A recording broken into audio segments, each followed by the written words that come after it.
Assalomu alaykum hurmatli kanalimiz kuzatuvchilari. Bugun biz yangi bir loyihaga qo'l uryapmiz. Bunda nima bo'ladi? Bunda biz organik kimyo o'quv kursidan qisqa DTM testlarida, milliy sertifikat imtihonlarida tushib kelayotgan savollarni tahlil qilamiz. Demak, birinchi savol: uglerodning oksidlanish darajasi 0 bo'lgan organik birikmalarni ko'rsating degan savol tushsa, o'quvchi qaysi birikmalarni misol qilib keltirishi mumkin? Mana birinchi birikmamiz chumoli aldegidi, formaldegid, metanal degan nomlarga ega. Uglerod oksid darajasi 0 bo'ldi. Qanday qilib bunday bo'ladi?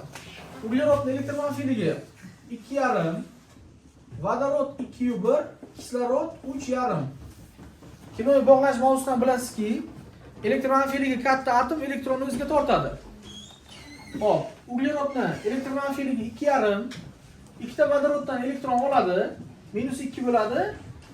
Kislorodga esa 2 elektron beradi, 0 bo'ladi. Natijada uglerod 2 elektron olib, ikkitasini beradi, o'rtada o'zi oksid darajasi 0 bo'ladi. Demak, sizdan kimdir uglerod oksid darajasi 0 bo'lgan organik birikmani ko'rsating desa, chumoli aldegini ko'rsatishingiz mumkin. Yoki ikkinchi variant, bunaqa moddalar organik kimyoda bitta emas.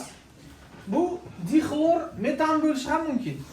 Bu yerda vodorodning elektromanfiyligi 2,1, uglerodning 2,5, xlorniki esa 3 hisoblanadi.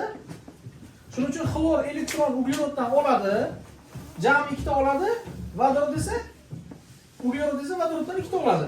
Natijada 0 bo'lib qoladi. Chunki uglerod vodoroddan 2 ta olib, o'shalarni xlorga berish mumkin. O'shanda yana uglerod oksid darajasi 0 bo'ladi. Yana bundan tashqari uglerod oksid darajasi 0 bo'lgan birikma bormi? Bunda birikmalar ko'p.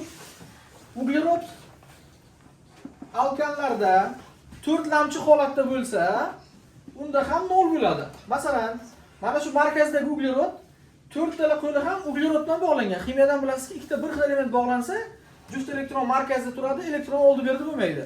Mana shu holatda ham 4 lamchi uglerod doim 0 bo'ladi. Lekin sizga imtihonda uglerodning oksidlanish darajasi 0 bo'lgan va qutbsiz kovalent bog' saqlamagan birikmasini so'rasa, unda javob mana bu ikkalasi bo'lishi mumkin. Chunki mana bunda uglerod oksid darajasi 0 bo'ladi, lekin 4 lamchi uglerod qutbsiz kovalent bog' 4 talasi ham qutbsiz kovalent bog' orqali 0 ga erishgan. Uglerod qutbsiz kovalent bog' saqlamasdan 0 bo'lishi uchun bilasiz, organik kimyoda uglerod faqat 4 valentli bo'ladi. U 4 ta valentligidan ikkitasida elektron olib, ikkitasida berish kerak. O'shanda 0 holatga keladi.